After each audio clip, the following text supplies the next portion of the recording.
May want to seize upon a beginning to a gorgeous, gorgeous middle of the week, whether it be today or tomorrow, because after that, it's going to be a scorcher out there if you're trying to get any yard work done from Friday all the way into the middle of next week. But it certainly is gorgeous over 7th and Rangeline right now. Little cloud cover, but for the most part, sun's been dominating our Wednesday morning and will so throughout the afternoon.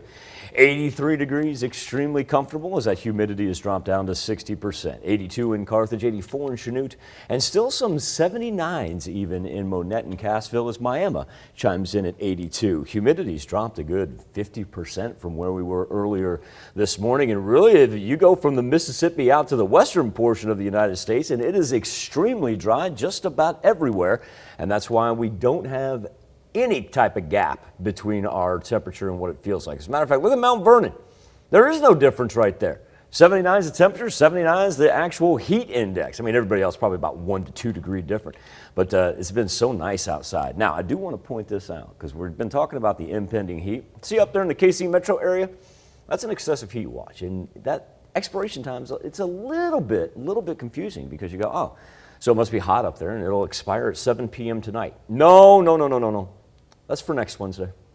That heat's going to be there all the way into next Wednesday. So that's what we're anticipating. As soon as you get an excessive heat watch hanging over us, we know that it's well on its way here to the 4 states. Now you see that green for our counties. Well, that's a flood warning for the Osage River. As a matter of fact, here's the Taborville gauge as it stands right now. Should be down by about Friday or Saturday.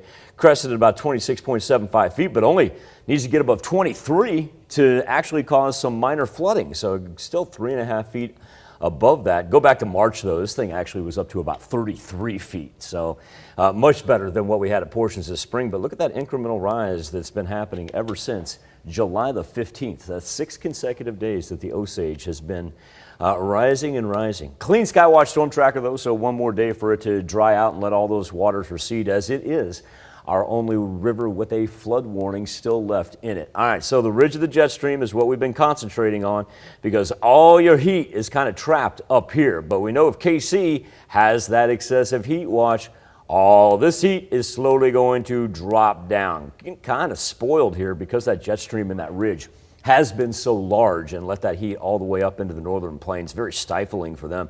See 90 in D.C. and see this rain coming off the Atlantic coast right there. Well, the reason I point that out is because that would be the one place in the continental 48 that we actually see the severe thunderstorm risk pose any type of a problem. Remember, you get the light green, and that's simply July showers. And so there's not a whole lot to even worry about, nationally speaking, and right through the middle of the 4 states. So we're just clear as can be. Next shot for our rain really won't pose itself until tomorrow afternoon and evening. Sunny and warm for today, a little easterly breeze, and then overnight we're going to say that our midweek warm-up is underway. Now, not going to be too bad when we wake up tomorrow. Go high 60s, low 70s for an early Thursday morning. And then for the afternoon, I see a little bit come up there out of northwest Arkansas and central Oklahoma. But we're just going to be hit or miss on that, and don't let it cancel any of your plans. Because like I said, if you want to get out and do something, I'd do it today or tomorrow. County fairs, we were just talking about those because look at what kicks in on Friday, Saturday and Sunday. We're talking about 93, 94. Oh, by the way, the humidity factors in there as well. So probably feeling about like 100. And then as we push into the middle of next week, the heat does not want to leave us. I can see that. We'll end up with a heat advisory of our own here by the time we get to the weekend. Kansas City just doing a little preemptive strike. I think we're going to hope that 20% ups itself a little bit just for relief. Probably won't, and honestly, no. With the way we're looking at rivers and the fact that we just had the flood warnings expire yesterday, we do need a couple extra days to let those recede. All right, well, that's good. All right, thanks, Michael.